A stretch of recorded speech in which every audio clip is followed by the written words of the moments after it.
Paz do Senhor, querido irmão do canal EBD em Foco. Meu nome é Thiago Rios, eu sou comentarista aqui do canal EBD em Foco, da editora CPAD da lição de Jovens. Hoje nós iremos estudar a lição de número 5 com o tema A Contemporaneidade dos Dons Espirituais. Amém? Vamos aprender um pouco se os dons espirituais eles ainda podem ser manifestos nos dias de hoje, ou se eles foram manifestos somente até quando João viveu, no caso o último apóstolo que foi relatado na Bíblia que ficou vivo, amém? Ou se ele pode, assim como aconteceu naqueles dias lá, pode acontecer também nos dias de hoje. Esse slide aqui que eu irei usar para fazer o comentário, você pode fazer o download dele na nossa plataforma, está aqui o link aqui embaixo, www.ebdemfoco.com, o site. É só você entrar no site que você então terá acesso a esse material e outros que a plataforma EBD em Foco oferece para você, você que gosta de aprofundar no conhecimento da Escola Bíblica Dominical. Amém? Então vamos para a lição. O texto do dia nos diz assim, 1 Coríntios 12:7, mas a manifestação do Espírito é dada a cada um para o que for útil. Ou seja, o Espírito Santo, ele não vai capacitar uma pessoa, ou ele não vai dar algo para uma pessoa, para aquela pessoa não fazer, como é que eu posso dizer? Para não fazer aquilo que é útil para o seu reino. Todas as vezes que você vir alguém que tem o dom do Espírito Santo na sua vida, no caso, um dos dons que o Espírito Santo concede, amém? Seja ele um dom de curar, um dom de profetizar, é um dom que é para se tornar útil no reino do Senhor. Sempre vai ter uma intenção e um propósito.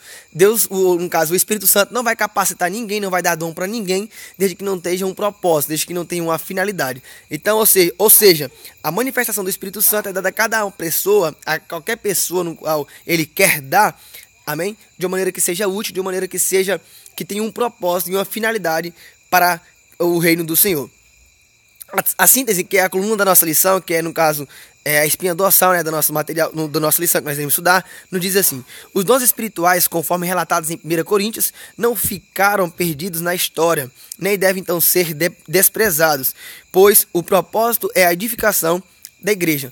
Como eu falei lá no começo da lição, no decorrer dessa lição aqui no comentário, nós iremos aprender se os dons espirituais eles cessaram quando João, amém, ele morreu, ou se os dons espirituais, assim como aconteceu no início da igreja primitiva, no qual houve diversidade de dons, no caso, profecias, de curas, de milagres, amém? Falando em outras línguas, em outros idiomas. E aí, isso acontece no dia de hoje? Então aqui já na síntese já nos mostra que realmente, assim como aconteceu naquela época, isso não pode ser desprezado nos dias de hoje. O que pode acontecer sim, e está acontecendo e acontece constantemente. Todos os cultos nós temos uma manifestação do Espírito Santo no meio da igreja.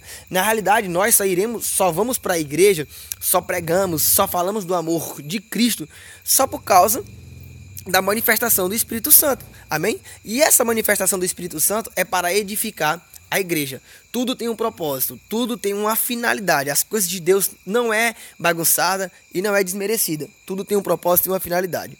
O texto bíblico aqui nós do canal EBD em Foco costumamos não fazer leitura, entende? Então se você não, como é que eu posso dizer? Se você não está acostumado com isso, mas eu falo para você, pause o vídeo, se você ainda não leu o comentário, no caso o texto bíblico, pause o vídeo, faça a leitura, porque vai ser muito importante para você ter como pano de fundo da nossa lição. A introdução nos diz assim: no último século, a história cristã registrou em diversas igrejas a ocorrência de manifestações espirituais, semelhantes a relatos por Lucas em Atos e pelo apóstolo Paulo em 1 Coríntios 12. Muitos cristãos passaram então a ser usados por dotações do Espírito Santo, os dons espirituais, e milhares de igrejas experimentaram um mover de Deus sem precedentes. Seriam então essas manifestações espirituais realmente vindas de Deus? E se sim, com que propósito? Ou seja, como eu falei ainda atrás, todas as vezes que você vê o Espírito Santo capacitando alguém, usando alguém, vai ter um propósito, vai ter uma finalidade, amém? Muitas das vezes ele pode usar um pregador, amém? Para curar no meio de um culto, e aquela pessoa que foi curada, ela não ser salva, mas a outra pessoa que está vendo o Espírito Santo operar daquela maneira, ser salva, entende? Ou seja, então o Espírito Santo ele vai ter uma finalidade, ele vai usar uma pessoa para curar a vida de alguém, simplesmente para salvar a vida de outra pessoa, entende? E outra, a finalidade maior também é glorificar o nome do Senhor. Então seriam para os nossos dias ou estariam restritas aos tempos bíblicos e, portanto, inoperantes ou inexistentes em nossos dias? E aí, Thiago, pode acontecer nos dias de hoje ou não pode? Amém? Então vamos alongar aqui de acordo com a lição. que se eu ficar muito aqui nessas coisas aqui, no começo aqui, nós vamos perder muita coisa que nós temos para oferecer e eu tô um pouco sem memória no meu aparelho aqui. Amém? Então, vamos lá. É sobre, então, a contemporaneidade dos dons do Espírito Santo, uma das marcas mais importantes do pentecostalismo que estudaremos. Ou seja, é sobre o fato de estar acontecendo nos dias de hoje que despertou a curiosidade do comentarista da lição trazer para nós. Amém? De mostrar a verdade para você que isso pode acontecer nos dias de hoje e que isso tem acontecido nos dias de hoje. Por quê? Porque existem muitas instituições, muitas seitas, muitas heresias, amém? Que tem sido pregado dizendo que isso não pode acontecer, que isso só foi por dias da igreja primitiva, que só foi até quando os discípulos, no caso os apóstolos, eles ficarem vivos. A promessa só foi até aquele tempo. Depois dali, a promessa não era mais válida. Amém? Então, nós vamos entender no decorrer da lição aqui que isso pode acontecer sim nos dias de hoje. Vamos lá. Primeiro tópico. A utilidade dos dons espirituais. O contexto dos dons em 1 Coríntios. O que levou então Lucas a registrar no livro de Atos, por inspiração do Espírito Santo, o falar em línguas, profecias, revelações, operações de milagres e curas? Tá, Tiago, qual foi o motivo então que fez Lucas em escrever tudo aquilo, em relatar tudo aquilo? Será que era um motivo qualquer? Ou ele só queria relatar, ou ele queria motivar depois, futuramente, pessoas futuras, amém? Em ler isso e se espelhar e procurar também receber esses dons. O que fez com que o Paulo, na primeira carta então de Coríntios, também mencionasse um conjunto de dotações do Espírito Santo aos crentes da igreja local? Tá, e qual a finalidade, né? Pode ser essa pergunta. Qual a finalidade então de Paulo? E eu faço essa pergunta para você que tem dúvidas que o Espírito Santo pode usar ainda as pessoas no dia de hoje. Qual era a finalidade então de Paulo ter escrito tudo aquilo para as pessoas que um dia pudessem ler então a sua carta? Me diga aí. Os registros a respeito dos dons espirituais nos mostram, então, que após os Pentecostes, no caso, as festas de Pentecostes, o Espírito Santo não apenas continuou a batizar pessoas, mas olha só o que aconteceu. Também ele começou a conceder os dons, amém, para a igreja, para as pessoas que estavam ali presentes. Paulo escreveu, então, a respeito desse assunto, para que os crentes de Coríntio aprendessem a lidar com essas manifestações, tanto na igreja quanto fora dela. Ou seja, prezado visto do Canal Bíblia em Foco, quando o Espírito Santo ele reveste uma pessoa de poder, amém? Para que essa pessoa passe a sair para testemunhar. A partir daí o Espírito Santo, ele começa então a distribuir alguns dons para a vida dessa pessoa, amém?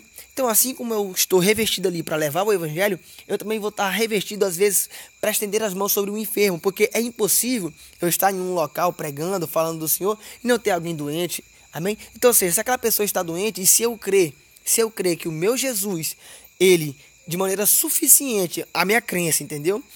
Assim como ele falou, aqueles que creem em mim, obras maiores farão. Ou seja, então é por isso que o Espírito Santo ele te reveste para te dar ousadia, para te dar coragem. Foi isso que aconteceu com Pedro. Na lição passada nós estudamos. Pedro, ele era medroso, ele tinha medo de falar de Jesus. Por quê? Porque ele viu Jesus sendo crucificado. Então quando Pedro ele é revestido de poder, de glória, a Bíblia diz que Pedro, ele saindo dali depois do revestimento de poder, ele prega, quase 2.000 pessoas se convertem. Logo após em seguida, ele está passando na porta do templo chamado Porta Formosa. O que acontece? Um paralítico que estava ali, pede mola para ele fala, eu não tenho prata e nem ouro, mas o que eu tenho isso eu te dou, em nome de Jesus levanta e anda. Ou seja, então, o revestimento de poder, ele vai vir acompanhado também na vida não de todos, mas de algumas pessoas com dons, amém? E vamos alongar mais para frente para a lição, que nós temos muita coisa para aprender. A edificação da igreja por meio então dos dons.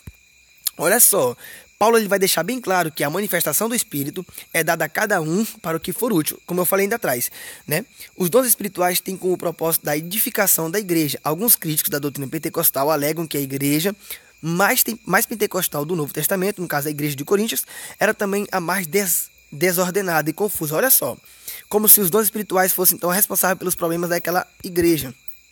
No contexto da primeira carta de Paulo aos Coríntios, veremos então que, antes de tratar dos dons espirituais, ele abordou a respeito do comportamento daqueles cristãos. Esta carta é um retrato de uma igreja que estava começando e que no processo de crescimento precisava então de uma educação disciplinada. Mas dentro desse mesmo contexto, Paulo não diz que esses problemas naquela igreja eram atribuídos aos dons espirituais. Irmãos, é impossível hoje ter uma instituição religiosa e lá não ter problemas. É impossível hoje ter uma instituição religiosa e não ter nenhum dos obreiros, por exemplo, que adultera, que fornica, que mente, que é ladrão, que rouba. Por quê? Porque isso sempre vai estar no meio da igreja, o joio sempre vai estar no meio do trigo. Amém? E não é contrário no que aconteceu na igreja de Coríntios. A igreja de Coríntios era uma das igrejas mais pentecostais, que recebiam muitos dons do Espírito Santo. Só que ao mesmo tempo que elas tinham uma manifestação tremenda do Espírito Santo, também tinha aqueles irmãos canalha, aqueles irmãos vagabundos. Lá na frente você vai observar que teve um rapaz mesmo que ele ficou com a própria mulher do seu pai.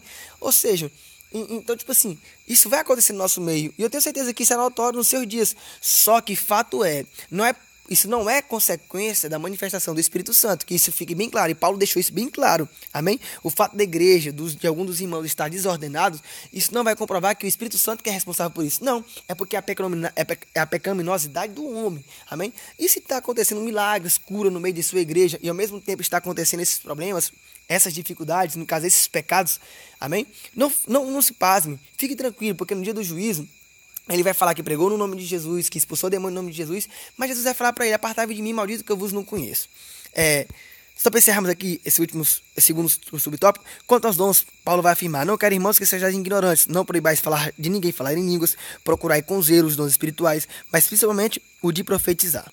Tá, e outra coisa, se acreditarmos que os dons espirituais eram os responsáveis pela desordem daquela igreja, então vamos atribuir então esses problemas também a Deus, pois foi ele que deu os dons, mas não é este caso, pois tudo que Deus faz é perfeito. Tudo que Deus faz é perfeito. Os dons espirituais glorificam então a Deus. Como os dons espirituais são dados pelo próprio Espírito Santo, que opera todas essas coisas, repartindo particularmente a cada um com o que quer. Ou seja, o Espírito Santo, ele vai dar o dom para quem ele quer. Lá na frente você vai observar que não é por mérito, que não é por vontade humana, até porque o desejo do homem é se prostituir, é beber, é procurar o desejo da sua carne, procurar alimentar os desejos da sua carne, amém? Então precisamos compreender que essas operações têm um objetivo, o objetivo de glorificar a Deus. Por isso, então, quem recebe os dons espirituais precisa fazer o uso deles com temor, de forma correta, adequada e bíblica. Como os dons espirituais glorificam a Deus e edificam a igreja, Satanás então vai fazer o possível para que essas dotações sejam imitadas. E muitos crentes, de forma inadvertida, decidem então rejeitar os dons espirituais por causa das falsificações de Satanás. Cara, isso tem acontecido demais.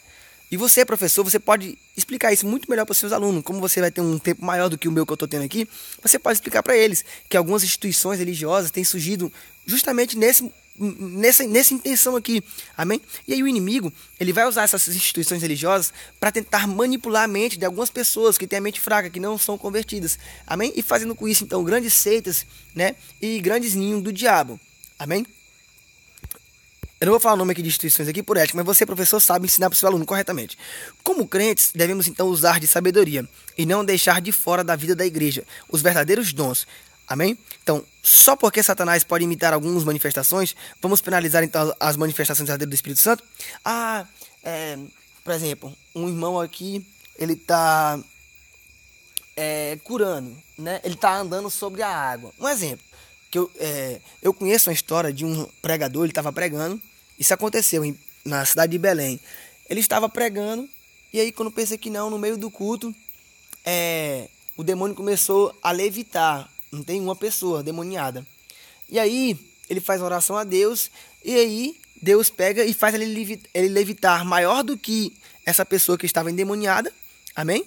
E aí, faz o demônio sair dessa pessoa. O que acontece? Não é o fato de eu ver uma pessoa totalmente em pecado, totalmente errada, né, pregando, ou expulsando demônio, ou curando, que eu vou penalizar as coisas de Deus. Não, de maneira alguma. As imitações malignas não podem nos fazer descrer do verdadeiro poder de Deus, manifesto pelos dons espirituais. Ou seja, né, não é porque uma pessoa vai procurar imitar as coisas de Deus para querer se promover, para querer se aparecer, para querer fazer crescer o ministério da sua igreja, que eu vou deixar de acreditar que Deus, ele é o Todo-Poderoso.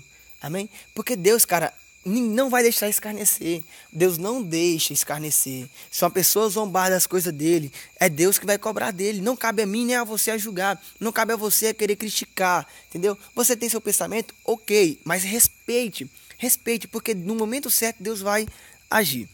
Tá, vamos para o segundo tópico. Os dons espirituais em 1 Coríntios.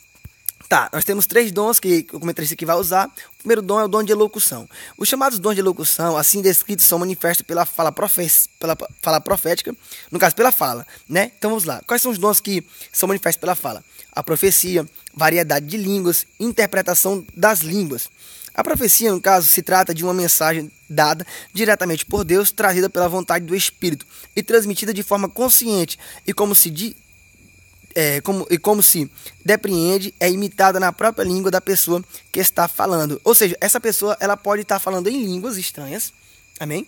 E aí, no caso, se ela estiver falando em línguas estranhas dessa profecia, o próprio Espírito Santo ou vai usar ele para interpretar ou vai usar outra pessoa que está ali, amém? Ou pelo contrário, isso não vai se tornar uma profecia, isso vai se tornar então um momento de felicidade, você vai estar falando em línguas porque é diferente. O falar em línguas por profecia, entende? Ou seja, a variedade de línguas e a interpretação dessas línguas são dons que andam juntos, tendo em vista que essa língua, ou seja, são dons que andam juntos, mas não são o mesmo dom. Uma coisa é eu ter um dom de falar em línguas, variedade de línguas. Outra coisa é eu ter o dom de profecia. Tendo em vista, então, que essas línguas, pelo contexto apresentado por Paulo, não são as mesmas que a pessoa fala para edificar a si mesma. Olha só, variedade de línguas e interpretação das línguas. De acordo com as escrituras sagradas, as línguas, quando interpretadas, têm o peso, então, de uma profecia, pois edificam a igreja e não apenas a pessoa que está falando. Olha só, isso é interessante. Quando eu faço uma profecia no meio da igreja, por exemplo, eu estou pregando aqui. Você, professor, pode imaginar isso na sua sala de aula e você pode usar esse exemplo. Pega um aluno, no caso, ou você mesmo, você está pregando, usa exemplo. Faz uma como é que eu posso falar? Um quebra-gelo na sua sala de aula. Convida todo mundo para ficar de pé e imita um culto. E aí você diz assim, que Deus amou o mundo de tal maneira e que Deus seu filho unigênito. Amém? Você fala, aí você pega e começa a falar em línguas estranhas. Amém? Se você começar a observar, né, a pessoa que está falando em línguas estranhas, ela vai ter duas opções. Ou ela vai tirar o microfone, ou ela vai falar com o microfone. Eu, Thiago Rios, entendo que quando uma pessoa está falando em línguas estranhas e usa o microfone no púlpito de uma igreja, ele está profetizando na vida da igreja ou na vida de alguém que está no meio do culto. Porém, quando ela está falando em línguas estranhas, ou ela vai interpretar isso que ela está falando, ou outra pessoa que está presente no culto vai interpretar. Pelo contrário, ela tem que tirar o microfone da sua boca, porque ela vai estar falando em línguas estranhas somente para ela, para a própria edificação dela. Amém? Então existe essa diferença. Quando você, pelo menos é o que eu acredito, quando eu vejo um pregador pregando e ele começa a falar em línguas estranhas, aí tira o microfone, eu entendo que ele está edificando somente a ele. Agora, quando ele pega o microfone e fala em línguas estranhas, eu entendo que ele está dando uma profecia para a igreja ou para alguém que está no meio da igreja. E aí ele vai ter que interpretar. Pelo contrário, então, foi em vão tudo isso que ele falou. Dons de sabedoria, e esse eu acho que é um dos dons mais importantes da vida do crente. Ciência, sabedoria, discernimento de espíritos são capacitações que Deus dá aos crentes. Por um conhecimento puramente divino, venha então tomar decisões. Saibam de acontecimentos que somente Deus poderia mostrar, para que possam então discernir se uma atividade ou manifestação estão sendo produzidas realmente por Deus, ou se são então um simulacro de Satanás. Cara, esse é um dom que todos os cristãos ele tem que pedir, que é o dom da sabedoria, o dom do discernimento. Amém? Por quê? Porque quando eu vejo uma pessoa profetizando para alguém, isso já aconteceu comigo. Uma vez eu estava em um culto, em uma vigília, para ser mais exato, e não estou dizendo aqui que eu sou melhor do que ninguém, entende, irmão? Mas eu estava num culto, no caso numa vigília, e aí o irmão estava pregando e tinha uma mulher do meu lado, e tinha outro rapaz do outro lado, né? E essa moça pegou e começou a dizer que estava falando em línguas estranhas para esse rapaz. Só que imediatamente eu, graças ao meu bom Deus, amém? Nessa época eu estava um pouco mais crente do que estou hoje, amém? Estava orando bastante, jejuando, aquela coisa, não clamando a Deus mesmo verdadeiramente. Eu comecei então a escutar e a entender que ela não estava falando em línguas estranhas, amém? E que ela estava querendo era matar o rapaz. Quando eu olhei, ela estava enforcando o rapaz. E todos os irmãos glorificando a Deus. Quando eu olhei, ela estava enforcando o rapaz. Ela queria matar o rapaz. Eu peguei, tirei ela de cima do rapaz. Falei assim, vai, sai daqui, Satanás, apartai daqui.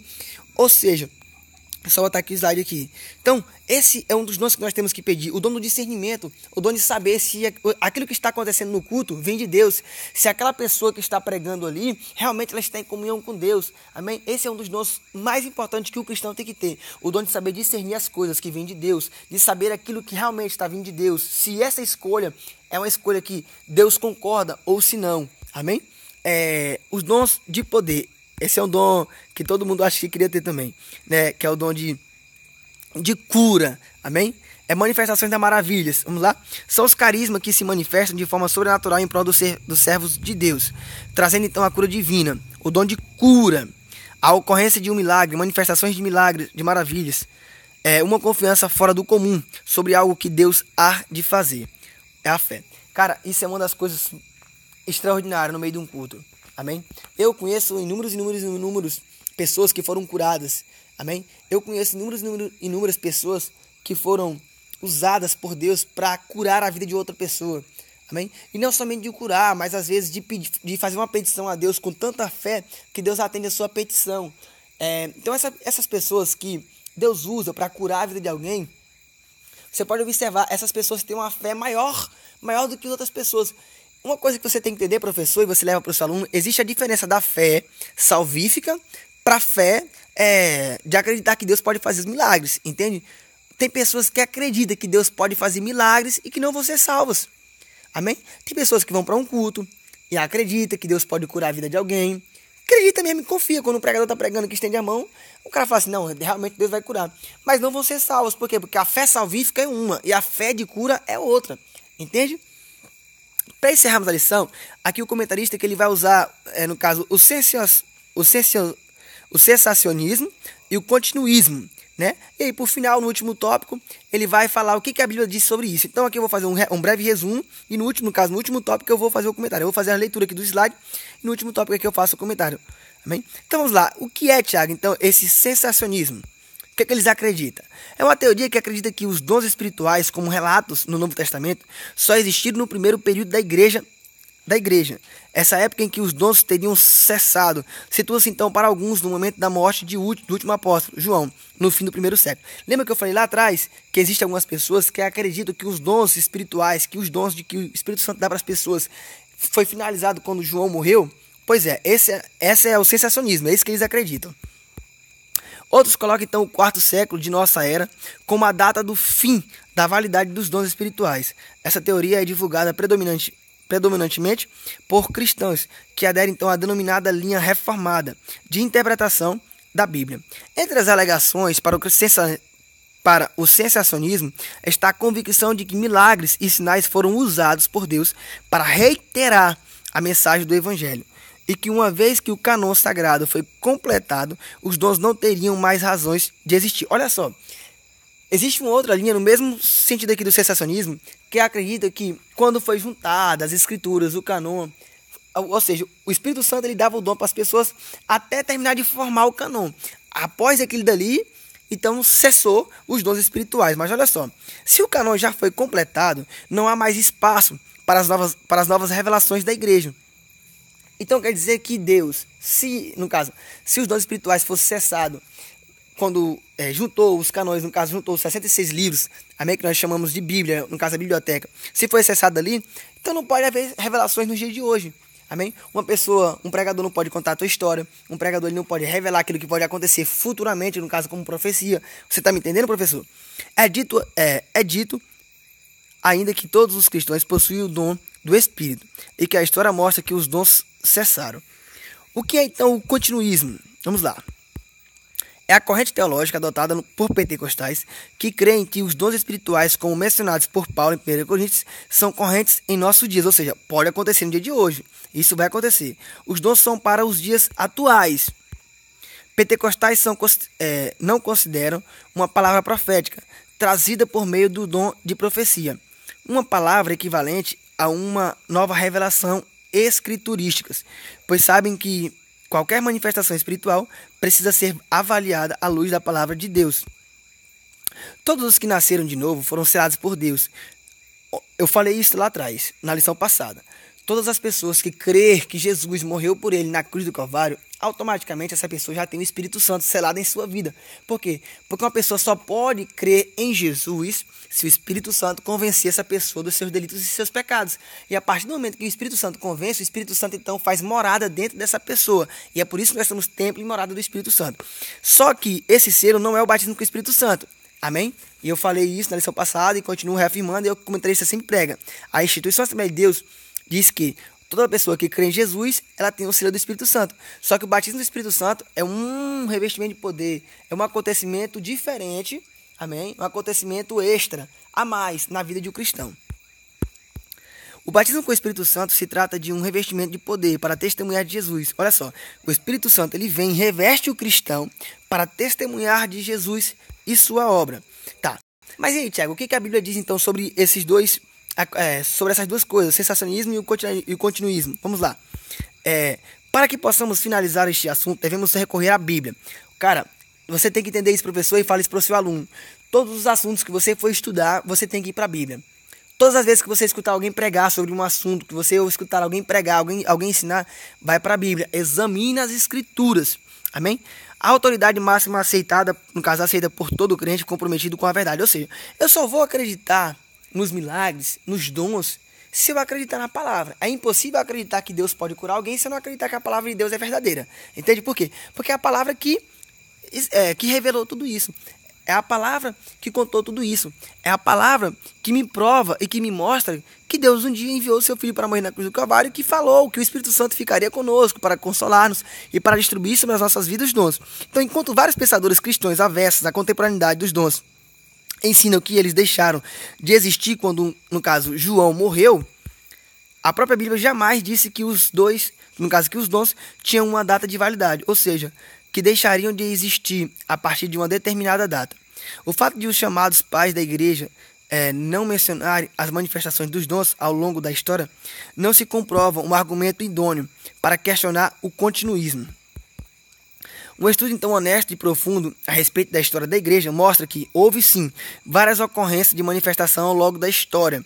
Além disso, a ideia de que os dons cessaram porque não são mais necessários não é um argumento bíblico, e sim uma opinião meramente humana. Ou seja, uma pessoa pegou e falou, não, isso não pode acontecer. Por quê? Porque isso não tem respaldo bíblico, cara. Jesus deixou bem claro, está na Bíblia. Olha, se vocês crerem no meu nome, vocês expulsarão demônios. Se vocês crerem no meu nome, obras maiores do que eu fiz, vocês farão. Isso foi uma promessa que Jesus deu.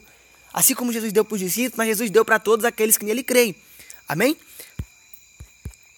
O ensino de Paulo aos Coríntios não proíbe a manifestação das línguas. Olha só, Paulo jamais proibiu dos irmãos, lá na igreja de Coríntios, irmão das igrejas mais pentecostais que havia, que já houve na face da terra, Paulo não proibiu eles de falar línguas estranhas. Amém? Porém, orientou eles que pudesse ter, que pudesse fazer de forma correta. Olha só, se analisarmos o texto de Paulo, veremos que ele pede então que os dons sejam manifestos com ordem no culto, sem atrapalhar a liturgia da congregação. É tipo assim, vou dar um exemplo básico aqui, só para concluirmos a lição. Um cara está pregando, e aí antes dele pregar, ele já começa a profetizar, entende? Aí... o que vai acontecer? Não que eu estou dizendo que isso é errado, mas isso é uma forma antiética. Sabe por quê? Porque eu acredito que o Espírito Santo ele é sábio. E eu acredito que o Espírito Santo ele respeita as pessoas. No culto não vai ter só crente, no culto vai ter as pessoas que é desviado, a pessoa que nunca aceitou Jesus. Então, qual é o mais importante? É eu falar em línguas estranhas? É eu profetizar? Ou eu pregar o evangelho? Eu tenho que assimilar isso. Você, professor, ensina isso para os seus alunos. O mais importante é o quê? Eu profetizar, eu falar línguas estranhas, ou eu levar a palavra, no caso o evangelho? É levar o evangelho, sabe por quê? Porque a única coisa que transforma a vida de um cristão não é a profecia, não é falar em línguas estranhas, mas é o evangelho. Amém? Uma pessoa só pode se converter se ela escutar o evangelho. É impossível uma pessoa se converter se não escutar o evangelho. Amém? Ou seja, então eu entendo que um pregador quando vai pregar, para ser de forma mais respeitosa, amém? E honrar a Deus, ele vai pregar, anunciar o evangelho, e após ele pregar e fazer o convite para as pessoas aceitarem a Jesus, ele vai então fazer a outra parte, que é a distribuição dos bens, das curas, um exemplo. Aí ele vai convidar as pessoas para aceitar Jesus, no caso, para aceitar Jesus, não ouve, ou ouve, orou, e aí depois vai convidar as pessoas para orar por elas, ou vai profetizar, porque eu entendo que o Espírito Santo ele não é maluco, ele não é desorganizado, amém? Na prática, o apóstolo então corrige não os dons, mas a sua utilização desestruturada no culto. Ele mesmo deixa bem claro. Portanto, irmãos, procurar então com zelo profetizar e não proibais em falar línguas. Essa é a orientação de Deus para a igreja em nossos dias. Podemos sim praticar os dons espirituais, se os recebemos. E essa é a palavra do Senhor, não sendo, portanto, passivo de ser contradita. Tá, vamos para a conclusão. Cremos que os dons espirituais são para os nossos dias, pois não há um versículo nas Sagradas Escrituras que comprove a sua revogação. Ou seja, não tem como ninguém provar na Bíblia que os dons espirituais não são para os nossos dias. É impossível, você não vai encontrar na Bíblia. O que você vai encontrar na Bíblia é que todos aqueles que creem no nome de Jesus farão obras maiores do que ele fez. E isso é fato. Amém? O corpo de Cristo continua sendo edificado por meio dessas manifestações espirituais. A primeira carta aos Coríntios não é uma forma de dizer à igreja que pare de trabalhar com os dons em nossos dias, mas sim que ela não deixe de buscar os dons espirituais e que os utilize de forma correta. Ou seja, quando você observa Paulo corrigindo a igreja de Coríntios, você observa que Paulo estava zelando pelaquela igreja, fazendo com que a igreja ficasse mais saudável, entende? E quando eu leio a carta de Coríntios, no caso a carta de Atos dos Apóstolos, amém? Eu observo que aquilo dali serve para me inspirar, serve para mostrar que eu também posso receber os dons do Espírito Santo. O Deus que operou orientando os coríntios é o mesmo que opera em nossos dias, repartindo então os dons a cada um conforme lhe aprover. Outra coisa, o Espírito Santo ele dá o dom para quem ele quer, amém? Não é meritocracia, não é porque eu quero, não é porque eu vou buscar isso, não. O fato é que o Espírito Santo vai fazer com que nós buscamos nos aproximar de Cristo. Como? Nos santificando. Isso acontece, isso é fato. Só que o Espírito Santo ele dá os dons deles para quem ele quer. Amém? Que Deus em Cristo venha abençoar você na sua aula. Amém? Você deixa o seu comentário, curte o nosso material, dê o seu like. Se você puder também, compartilhe para os seus amigos. E comente aí para que nós possamos então interagir um pouco melhor. Que Deus em Cristo te abençoe. Essa foi mais uma aula aqui do canal EBD em Foco.